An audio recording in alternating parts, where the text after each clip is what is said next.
Hey, bros. What's up, dudes?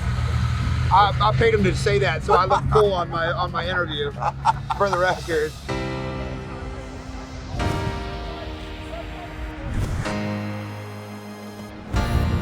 Tetris, I hope you're dressed. Well, actually, I hope you're not. Teddy Swims, brother. Hey, what's up? How you doing? Thanks for Love coming your to shirt. this. Oh, you know, Cute just are for you. you. I only do it for the cool people. That's cool. The people I'm That's a cool. fan of. You know what I mean? You know what I mean? Well, thanks for hanging out at the desert with me. Heck yeah, We're gonna kick it today? Oh, For you real, know kick it yeah, though. absolutely. All We right, do let's do whatever it, you bro. want, man. We're pumped. So excited. The audience just falls in love with it. He's got great songwriting. For country music fans, I think that makes a lot of difference. That's Teddy Swims.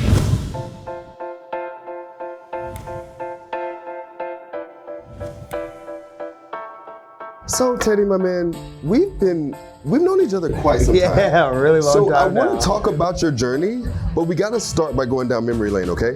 I want to see if you're even gonna recognize any of this. Okay. No. Like, stop Dude, we it. look like babies. That's Literally so crazy. This was 2021. It's so weird because I feel like I'm done growing, but I look such like a little kid. We both look like little kids right there. It looks like we go so far back. We're just like at happy hour, Dude, getting to know each other. Yeah, we are at happy hour. And like, you have been a long way since happy hour, my friend. Right. Like, such a long way. Still stuck there too, you know? We're still kind of at happy hour. I think me and you are just permanently at happy hour. That's our vibe. The happiest one. What else you got? And this one was actually the first time I ever officially interviewed you. Oh, it's sweet, Megan. God, that was 30 pounds ago, though. Good God. Meghan had reached out to me and messaged me on Twitter and was like, oh my God, this song is amazing. Who are you? Blah, blah. And, Who are you? and we chatted for like, a second. What actually I think about when I see that video is how you're always the best looking in shorts. Because I remember that day you walked in and we were like, Teddy in the shorts? Crazy. See, I'm trying to keep up with him. And that's why I wore. That's why I wore them today. I was Come like, on, Teddy's boy. coming. I gotta have my shorts game on fleek. You know what I The mean? hoochie daddy's all now. I love you so much. This was a few years later when we were at Grammys. Oh. What's up? How are you?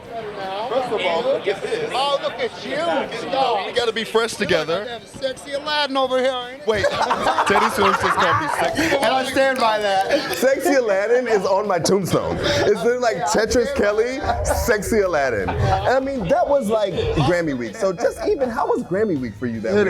It's beautiful, man. I the best new artist nom, and then this year, get another nomination. This is probably my favorite one, actually, Teddy.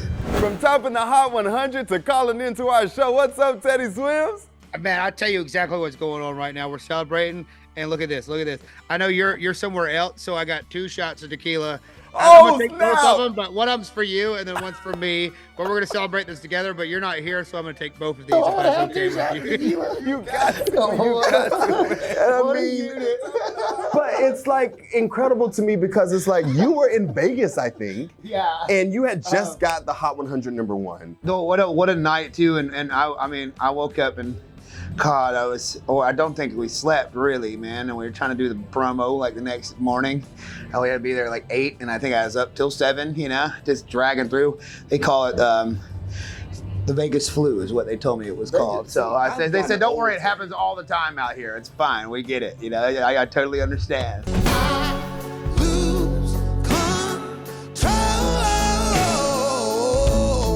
Staying at Safari, and this morning we could hear him do sound check, and I hear lose count, and he was like going in, and I was like, yeah. I have a daughter that drove from San Diego today to see Teddy Swims. I want to talk to you about like when you started to understand that you had fans and you had these people that care so much about your music and so much about your career. So like, what was the first moment you were like, somebody came up to you and like, you were like, wait, I'm making a difference? Yeah, I think it's so funny because I'll tell you, like, it's gonna be a little TMI, but the first time I'd ever heard myself on the radio, and I think God is so funny in this way because, when you're on a tour bus, you can't go number 2. So I'm like, holding, like, I'm like clenching from my life, dude. And so we finally stop at this Love's truck stop, and I run in there, and as soon as I'm sitting down on the toilet, and I'm like just having this most violent episode of my bowels, I hear the door starts playing,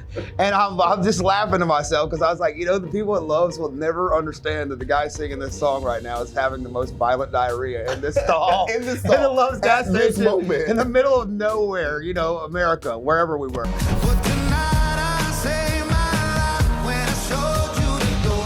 Okay, you had the #1 song, the Grammy nominations. Like, do you have like Teddy Swims goals that you're like, this is what I want to check mark, this is what I want to accomplish next? Yeah, but I feel like every time I meet one, I'm like in a grateful way, but I'm never like satisfied. As soon as I get one like goal, it's like, you know, when you could, I guess like the human eye sees like 20 miles ahead, right? You know, so as soon as you get that 20 miles, you're seeing 20 more miles, and you're like, there's still much further to go. So I always try to celebrate the wins, but I still have, I don't know if like there's like a goal I'm trying to get to, but I want to be the best, you know, and I want to be the best ever, and I try to just be where my feet are and know that, again, with timing, that this is where I'm supposed to be and this is where I'm supposed to be using my, and I just also I want my son to think I'm cool, and that's it for really, man. It's like, he's my A&R, bro. If I see him start doing this when I'm playing a song, I'm like, that's a single. I don't care what anybody says. I just love his music. He's just so good. Mr. Know-It-All, his brand new song that he just came out. That one. Oh, it's so good. We heard it 2 weekends back to back at Coachella, so we're so excited that he's here at Stagecoach. We were like, this is why we're coming, just Teddy Swims. Yeah. What's up, sexy boy? I'll see you later. Love you, man. Your energy is so good with people. I love I feel like that's a really important part of what I'm happy to do what I do with my best favorite people, you know? And you It's a talk great about, day to be us. I mean, you said favorite people. You've had like such great support. I feel like in your career, you're one of those artists that like is other people's favorite artists. You know what I mean? Yeah. Oh man, this guy I was so honored, to be honest. Teddy joined us, and I was in heaven. How do you feel about Teddy? We have the same wabi-sabi voice. Do you know the term wabi-sabi? I don't. Wasabi is something that comes with sushi. Mm-hmm. It's spicy, and in fact, it's an adjective. Wasabi, nice boots. Wasabi it is. Like Okay. this. Wabi-sabi, W-A-B-I-S-A-B-I, means that which is perfect because it's a little effed up. My voice, very wabi-sabi, like this. And Teddy and I have that voice. It sounds like distance. It sounds like experience. What's insane to me is the David Lee Roth of it all. Yeah. Can we talk Dude. about like, how did that even happen So- to have him be a part of this? Dude, he happened to be rehearsing next to us in Burbank like a few weeks ago, and so, you know, we started chatting it up, and I asked him, I was like, would you come out and do Coachella with me? Would you And- just, do it? Yeah, he's actually coming again today to do it again. He's like, so good. he's like been. It's so funny though because he's so old like that he doesn't learn how to use his phone, so he tries to get on the phone with me and he calls his manager to call my manager to put us on a four-way call just to say the most random stuff. He was telling me this crazy story about he was in Taiwan doing this 1,000-mile bike ride for like 2 months, and we're camping everywhere, and I had this JBL speaker under my balls, and he's like, I made this 13-hour playlist, and I want you to listen to it and think about me on my jungle bike in Taiwan. And I was like, okay, bro, I'll listen to your 13-hour play. He's on and off stage, just Yeah, like, still the biggest guy ever. dude. Nothing but rum and cokes. That's how he survived. Wait a At minute. 72 years old. I don't know that I've ever asked you this.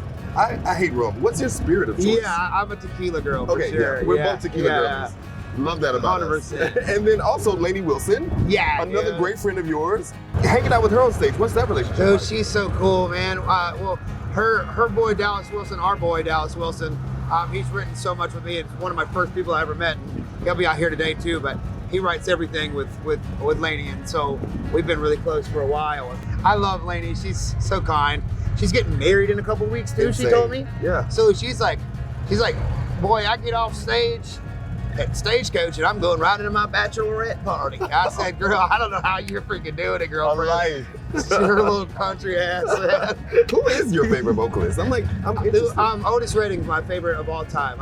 He's who I want to be and channel as like a vocalist. Otis is the one. Sitting in the morning sun.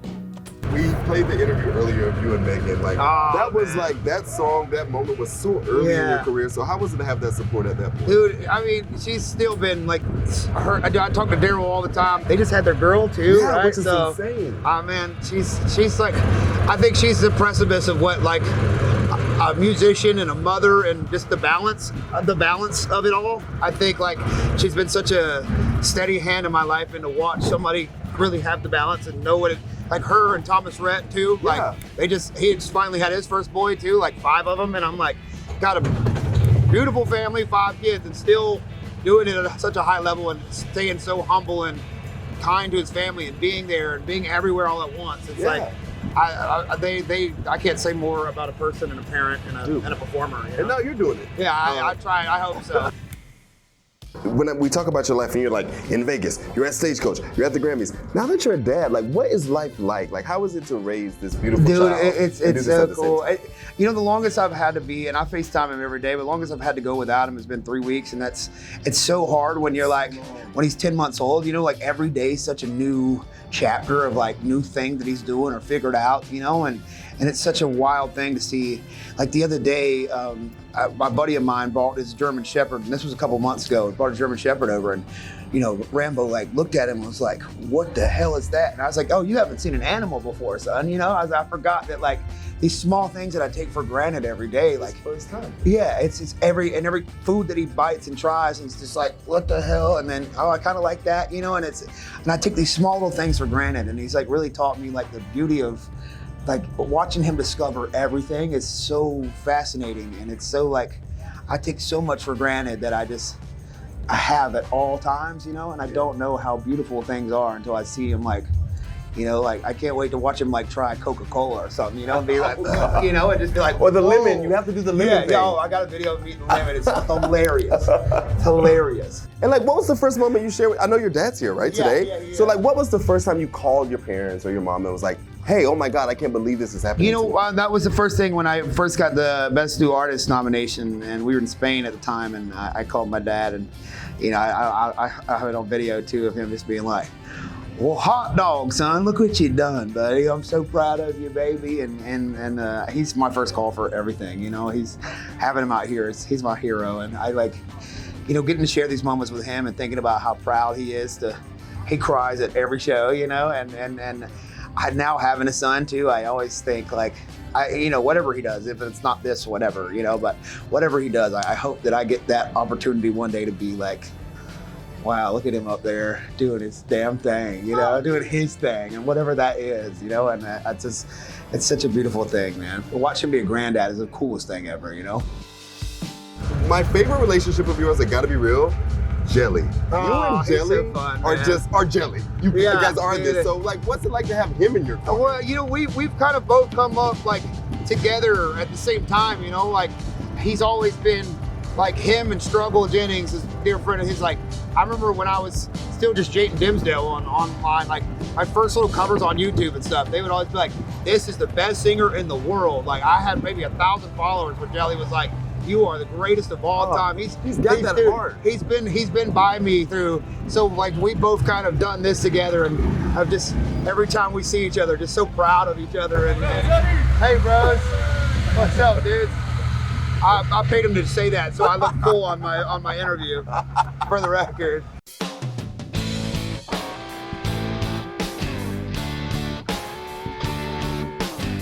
So we've been talking about like the journey, lessons. I want to know what's the biggest lesson you learned. You know, I think that timing is such a viable thing that I've learned. You know, I so much in my life I wanted to like have it right now, you know, and get it.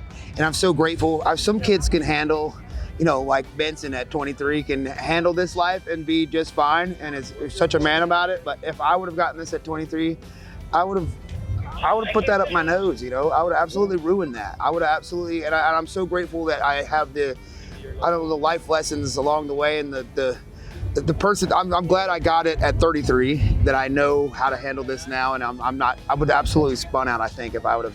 But I wanted it so bad then, you know. And I'm so grateful it's the time it was, and I think timing has been the biggest lesson in my life for that, you know. Yeah, no, timing is extremely important.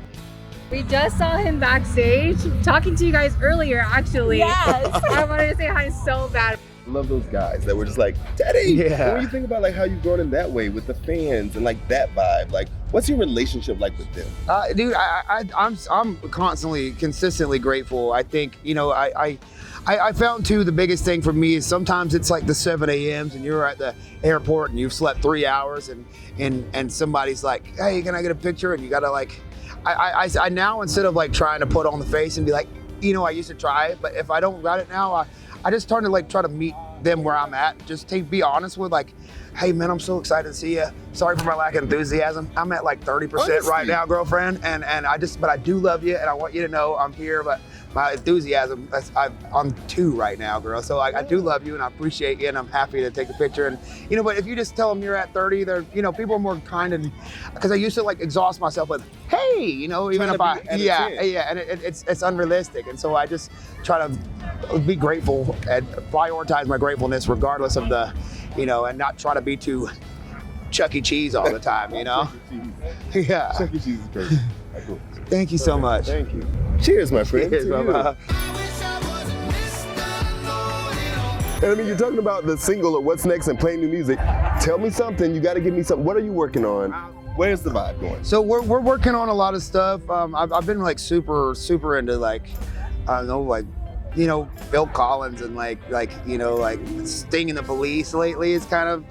Our stuff is a little more like that way and still with the soul and R&B elements in it, but I've been really kind of in that world, I think, and so I'm looking forward to what we're putting out. And you know, I'm having a lot of baby mama drama right now, so there's a lot of that's going on in the music too. And so you're telling the stories. Yeah, That's what you're good at, being a storyteller. Yeah, well, I hate it for her though, because she's not gonna like these. Yeah, she's not gonna like these songs. We will like them. We will reminisce. Thanks so much, man. I know you gotta get to your bro. set. I can't wait to see you tonight, and thanks for letting me be a fan of yours and hanging out today. I love you, man. Thank you for wearing my t-shirt, man. I got you, man. All right, 1, 2, 3, Zach sing.